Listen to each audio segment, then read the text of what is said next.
दोस्तों, screaming now 2.0 इस YouTube channel पे आप सभी का स्वागत है। तो चलिए कहानी की ओर बढ़ते हैं।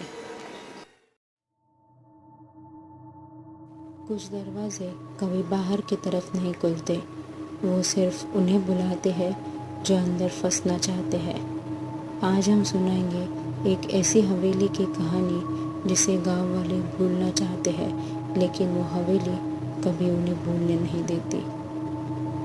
उत्तराखंड के ऊंचे पहाड़ों में बसा एक गांव भैरवपुर। चारों ओर घना जंगल, कोहरा और हर शाम एक खामोशी जो चीखों से भरी होती है। गांव में थोड़ा दूर एक टूटी फूटी हवेली, तामसी हवेली कहते हैं। वहाँ एक तांत्रिक ने वर्षों तक साधना की थी और मरने से पहले उस हवेली को एक शाप दे गया। अब हर रात हवेली गूंजती है किसी औरत की हंसी, बच्चों की फुसफुसाहट और किसी के जोर से चीखने की आवाज़ों से। लोगों ने देखा है दीवारों पर चलती परछाइयाँ, खिड़कियों से झांकती हुई जली हुई आंखें, और कभी कभी हवेली की छत पर एक आदमी उल्टा लटका हुआ। एक बहादुर पत्रकार जिसने अंधविश्वास को झूठा साबित करने की कसम ही खा रखी थी, अवनीश। उसका साथी राघव, कैमरामैन, जो हर रहस्य को कैमरा में कैद करना चाहता था। जब उन्होंने तामसी हवेली की कहानियाँ सुनी तो तय किया कि वो वहाँ जाकर सच्चाई दुनिया के सामने लाएंगे। गांव वालों ने उन्हें मना किया, कुछ ने तो रास्ता भी रोक लिया, लेकिन अवनीश ने हंसकर कहा, अरे यार, भूत भूत जैसा कुछ भी नहीं होता। अगर भूत दिखा तो कैमरे में कैद कर लूंगा, और अगर नहीं दिखा तो लोगों के वहम खत्म कर दूंगा। रात के ठीक 11:03 पर दोनों ने हवेली का रास्ता खोला। दरवाज़ा तो एक झटके से ही खुला, जैसे किसी ने अंदर से खींच लिया हो। भीतर घुप अंधेरा, दीवारों पर जाले और ज़मीन पर बिखरी हुई राख और हड्डियाँ। राघव ने जैसे ही कैमरा ऑन किया, सबसे पहली अजीब चीज़ दिखी। एक घड़ी जो उल्टी दिशा में चल रही थी।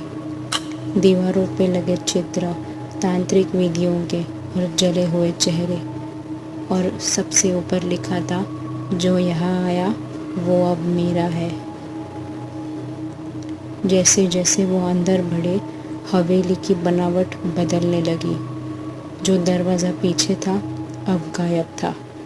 कमरे अचानक छोटे या लंबे हो जाते। दीवारों पर परछाइयाँ रेंगती थी पर कोई नहीं था। एक कमरा मिला जिसमें झूला कुर्सी अपने आप हिल रही थी। राघव ने जैसे ही कैमरा से देखा, एक लड़की सफ़ेद कपड़ों में, बाल खुले, आंखें गहरी काली, झूले पे बैठी झूला ले रही थी, लेकिन असलियत में वहाँ पे कुछ भी नहीं था। अवनीश ने जोर से कहा, तुम कौन हो?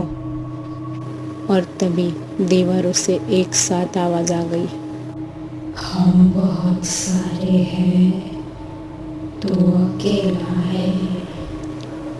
सीढ़ियों के नीचे एक तहखाना था।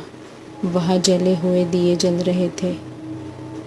खुद से बीच में एक काली किताब रखी थी, तामसी विधान।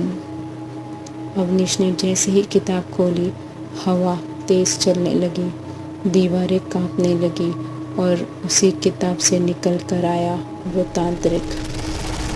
उसकी आंखों से खून की धारा निकल रही थी, चेहरा जल चुका था। उसकी आवाज़ गूंजी, मुझे खोजा, अब खुद खोजा। अवनीश जमीन पे गिर गया। उसके शरीर में कंपन होने लगा। राघव चिल्लाया, भाई चलो यहाँ से। लेकिन अवनीश की आंखें अब सफ़ेद हो चुकी थी और वो तांत्रिक के मंत्र दोहराने लगा। राघव किसी तरह तहखाने से भागा, लेकिन अब हवेली ने नया रूप ले लिया था। हर कमरा एक भूल भुलैया। दीवारों पे लिखा था, अब रास्ता बाहर नहीं, नीचे है। वो वापस उसी कमरे में पहुंचा जहां तांत्रिक की किताब रखी थी। डरते डरते उसने उस किताब को आग ही लगा दी और उसी क्षण पूरी हवेली चीख उठी। चीखें इतनी भयानक थी जैसे 100 लोगों को जिंदा ही जला दिया हो। दिए फूटने लगे, दीवारों से खून बहने लगा, छत से लटकती लाशें हंसने लगी। राघव ने दरवाज़ा खोजा जो पहले वहाँ नहीं था और भागकर बाहर निकल गया। अगली सुबह गांव वालों को हवेली के पास सिर्फ 3 चीज़ें मिली। एक टूटा फूटा कैमरा, जली हुई किताब और दीवार पे खून से एक लिखा हुआ वाक्य, राघव अभी भी अंदर है, बस कोई दरवाज़ा तो खोले। कभी कभी दरवाजे बंद इसलिए रहते हैं क्योंकि जो अंदर है वो अब बाहर नहीं आना चाहता। स्क्रीमिंग नाउ 2.0 पर अगली बार एक और कहानी, एक और दरवाज़ा। क्या आप खोलने की हिम्मत रखते हैं?